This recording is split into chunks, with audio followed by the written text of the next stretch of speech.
Hey, we're going to start lesson 5.3.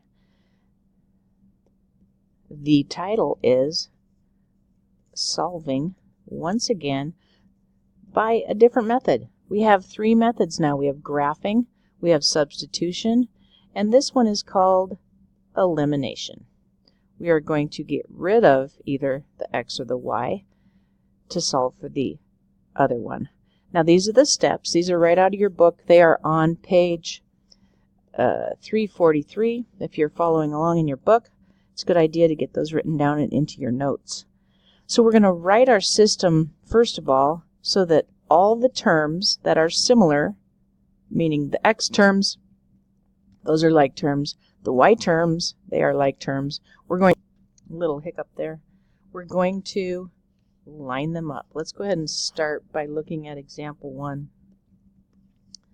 Example 1 is on page 344. And it says we're going to use elimination to solve this system. Well, when we were doing substitution, I liked to write them side by side, but when we're using elimination, it's really important that we line up the terms. Notice by like terms, you see the y's and the x's above each other. We even have our constants lined up. So what we want to do in this situation, after lining up all of the like terms, here are the constants. Here are my y terms lined up. Here are my x terms lined up. The thing that we want to do, if you'll look at your notes, is to decide whether we have coefficients that are the same or opposite.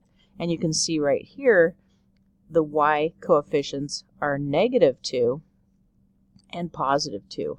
Now we think to ourselves, how can we get rid of those? Can we add or subtract? Well, I know that by adding opposite numbers, they will cancel out, and that is our goal for this method. So I'm going to put parentheses around that bottom equation. I've decided that I'm adding because that will get rid of the y variables. Now let's watch how this works.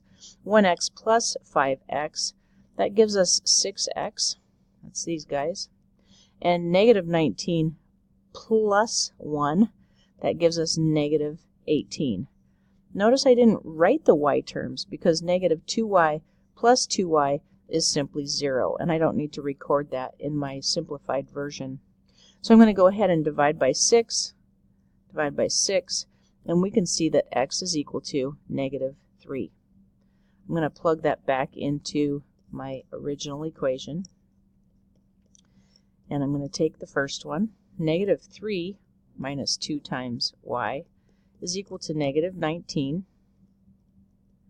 I'm going to add 3 to both sides, and I see that -2y is equal to -16. Little mathematics. Y is equal to 8.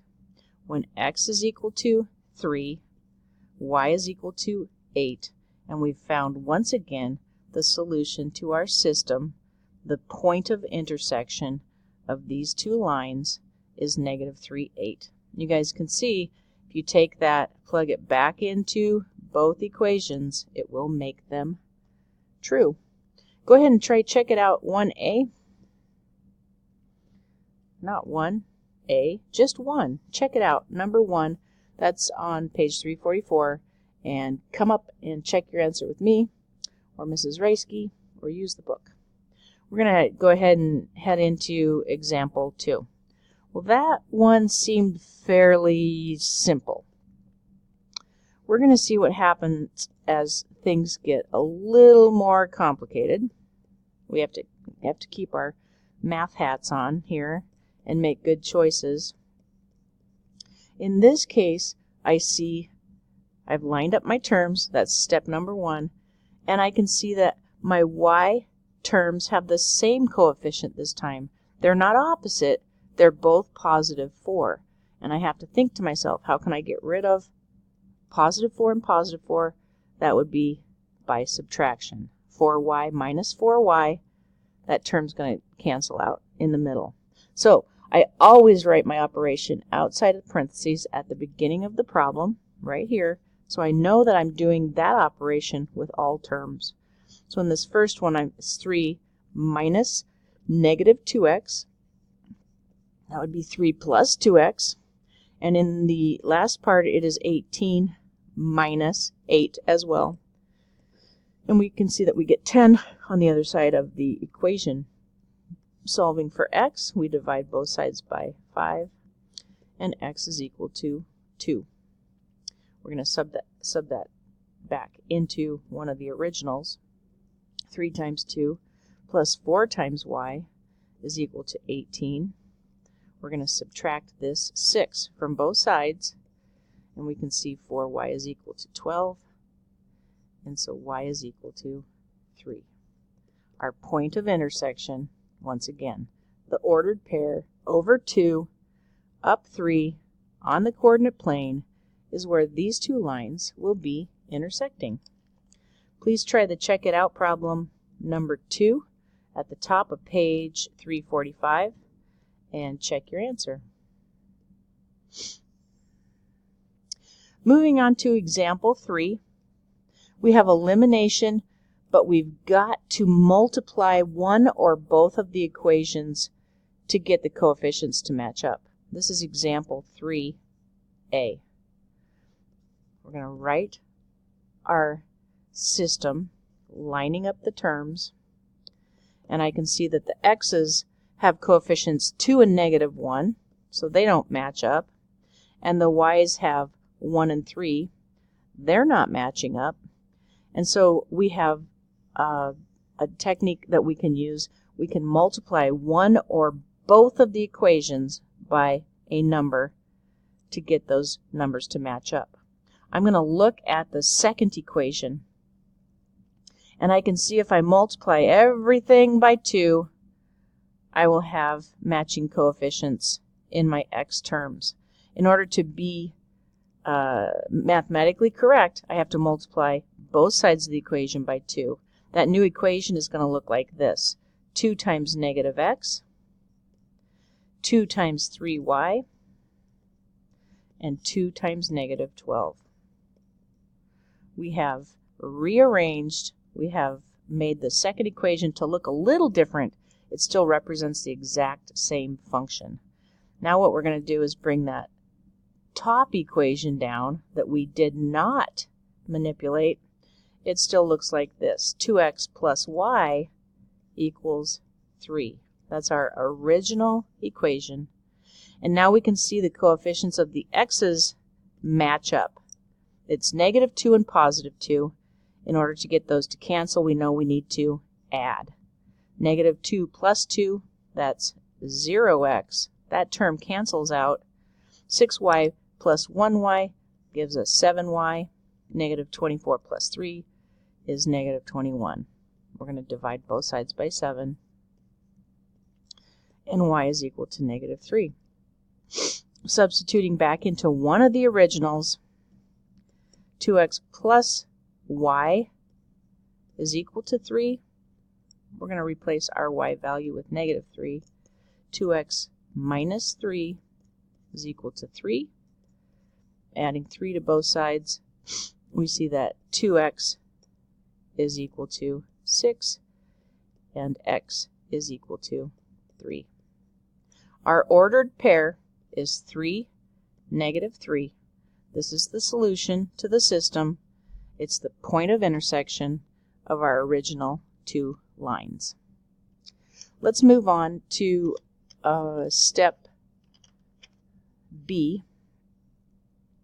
Now that wasn't so bad. We multiplied one of the equations and then they matched up. In example 3, part B, we have this system of equations. 7x minus 12y is equal to negative 22. And we have 5x minus 8y is equal to negative 14. Well, once again, the x's, they're lined up and they don't match. The y's are lined up and they don't match. So adding or subtracting these two will not eliminate either of the variables, and we can see that we can't just multiply one equation through easily to get like terms. So what we're going to do is take a look at the 7 and the 5, and we're going to think about their lowest common multiple. That would be 35. Now example 3 does this a different way. They are changing the y values. That's okay as well, but these guys being in front, the x terms, I'm going to work with them. So I want a number 35 for both of my x terms. That means that I'm going to multiply the top by 5. 5 times 7 would give me 35. I'm going to multiply the bottom by 7 because 7 times 5 will give me 35. So let's go ahead and rewrite the top equation. It's going to look like this.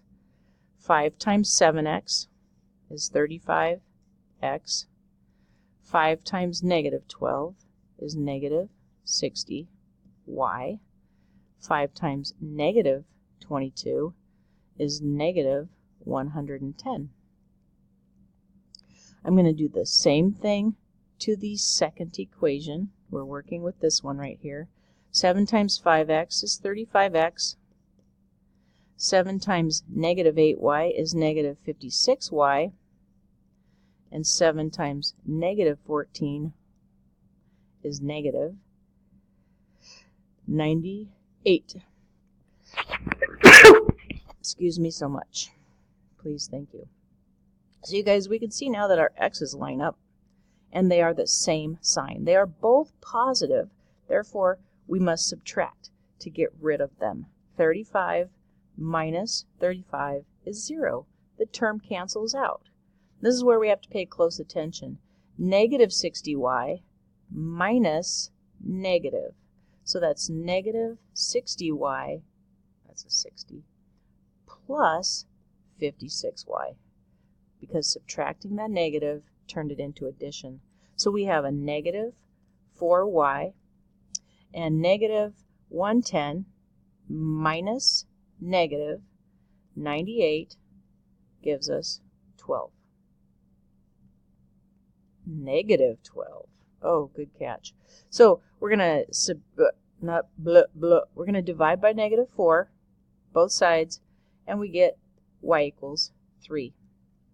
Remember the important part, substituting back into the original. I'm going to take the second one, 5x, minus 8y is equal to negative 14. And I'm going to take that value that we found and replace it. 5x minus 8 times 3 equals negative 14. 5x minus 24 equals negative 14. We're going to add 24 to both sides, and we can see that 5x is equal to 10. X is equal to 2.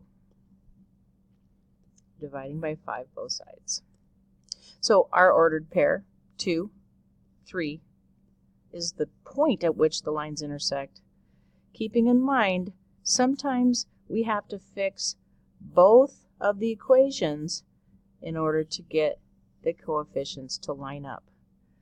I want you guys to